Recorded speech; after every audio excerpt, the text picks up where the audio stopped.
ஹிந்துக்களே ஒன்று திரளுங்கள், இது ஹிந்து பெரும்பான்மை நாடு, இது ஹிந்து நாடு அப்படின்னு கிளைம் பண்றாங்கல்ல ஹிந்துத்துவவாதிகள். இது ஹிந்து நாடுன்னு சொல்லிட்டே இருக்காங்க. ஆனா ஹிந்துக்கள் ஓங்கி சொல்ல வேண்டியது இது மதச்சார்பற்ற நாடு.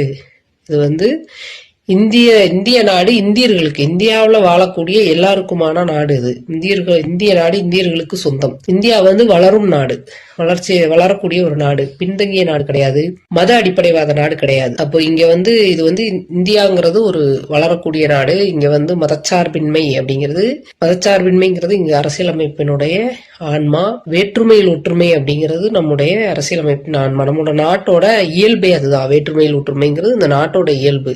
ஹிந்து அப்படின்னு சொல்லக்கூடிய 2 ஹிந்து வீட்டுல எல்லா பழக்கமும் ஒண்ணு போலவே இருக்காது. பலவிதமான பழக்க வழக்கங்களும், பலவிதமான உணவு முறைகளும், பலவிதமான இதுவும் கொண்ட மனிதர்கள் தான் இங்க வாழ்ந்துட்டு இருக்கிறாங்க. ஒரே வீட்டுல பலவித